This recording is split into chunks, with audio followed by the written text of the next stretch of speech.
Hey everyone, welcome to our small footprint. If you are new here, we are a family of 8 who live off-grid in Australia, and I share all things homesteading, food and that sort of thing. A lot of food because there's 6 children to feed, so we do a lot with food. I shared my 6 weekly grocery haul yesterday, so I have managed to drag my groceries out to about every 6 weeks, and that's an ongoing process to get that to work. And I share all the ways that I use that amount of food that I buy for 6 weeks to make it last and preserve and things like that for us to have over the whole 6-week period and beyond. We also get a community food hamper out here. So the community food hamper that we access is by A4 Community Care, and the group that we receive it from is based in Brisbane. There is a coordinating couple out here who organised for us to be able to receive it out here rather than having to go to Brisbane for it. Peter and Lois, it's much appreciated. And you put an order in and they organise how many are to come, and then it comes out here and we collect it from their property.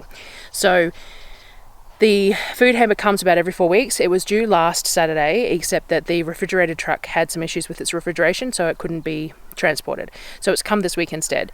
So it's come in the day after I get back with my groceries, which is vaguely inconvenient, but we will make do. It just means that there's more prep to do in a shorter period of time. So the hampers have gone up this month, but everything has gone up. So the price increase has been to $50 for the hamper, and it is still valued at way above the $50 and worthwhile to grab, especially if you make sure to use everything that's in there. So some of the items that we receive, we aren't able to use ourselves. It's either got dairy in it or it's just not something that's within what we generally eat, but I always find someone else who can use it, or we also have chickens and pigs, so it always goes somewhere. So this is this month's food hamper, and I have laid it all out to show it to you, so check out what we got this month.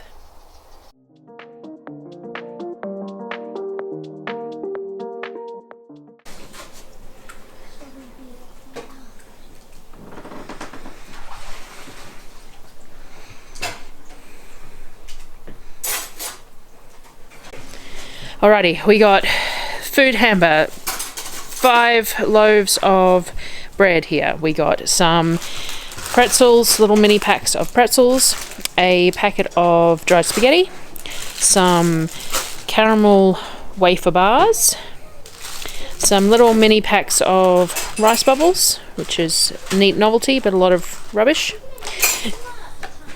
Another packet of these tortilla pockets that the kids really enjoy eating. We've got a mud cake here from, I'm not real sure what that brand is from, so just a little mud cake. Some little trail mix, cranberry choc nut mix trail mixes. Some muesli bars. These ones are dark chocolate and nuts, sea salt. These are quite nice. The kids quite enjoy them. These Crave ones are a mixed grain bar. They both have a little bit of dairy in them, but because they're only eating a single one of them, it's been tolerated so far. A packet of dried penne, a box of these U-Foods white chocolate blondie bites, which will probably end up being mine because I'd say they all have dairy in them, and a box of the Godiva chocolates, the same as we got last month. We got a little container of sour cream and 2 pots of 1 litre containers of yogurt, some Worcestershire sauce, Lee & Perrins, which is one of our favourite brands too, little box of Ziploc bags, and some of the chili cheese shapes. I'm guessing they're not a very popular flavour because we seem to get them each month, but the kids eat them and that's fine. A squeezy bottle of the condensed milk. I actually just took the last one we got from the hamper down to Brisbane to give to a friend, so now I've got another one to send to her, to take to her. Some orange juice, some activated almond and coconut milk, which the kids will use, and some apple juice. We also got a jar of the pasta sauce. I think this is what I've got on the shelf from last time that I forgot to use. We'll use that one. Some spicy peri peri mayonnaise, a couple of tins of the plant-based condensed milk, and some tins of soup to add to the shelves so the kids can eat, some antibacterial wipes, and then we also got a bag of the pre-cooked, I think these are the omelettes, but just with some herbs in them. So pre-cooked egg omelettes with herbs in them. We got a container of chicken wings by the looks of it, frozen chicken wings, and I'm Not 100% sure what this is. I think it's marinated chicken. There's no labelling on it. It looks a bit like marinated chicken, so I will defrost it and we will tell from there. We also got a bunch of the single-serve frozen meals. There's chicken biryani, there is some chicken, vegetables and chickpeas, and there was one in here that was duck dumplings, broccoli and rice. So there was 8 of those. A packet of Ingham's chicken nuggets and a bone-in butterflied chicken as well, whole chicken. Some Berry Bliss granola and some roasted almond, currant and maple rolled oats packages. So they're like little porridge packs. We got a box of mixed fruit and veg here. So we got some tomatoes, some mandarins, some apples, a couple of bags of white baby potatoes and a cucumber. And then we also got a couple of bags. They had some surplus fruit and veg that was gold coin donations. So we got some sweet potatoes, a couple of bags of big sweet potatoes, and some watermelons. So there's 4 giant watermelons there as well. So there you go, that's what we got this month. So some of the things that I'm going to work on, the children would just eat the watermelon straight, like within the next few days, but then they would have tummy aches and it would be pointless to eat that much food in that much of a rush.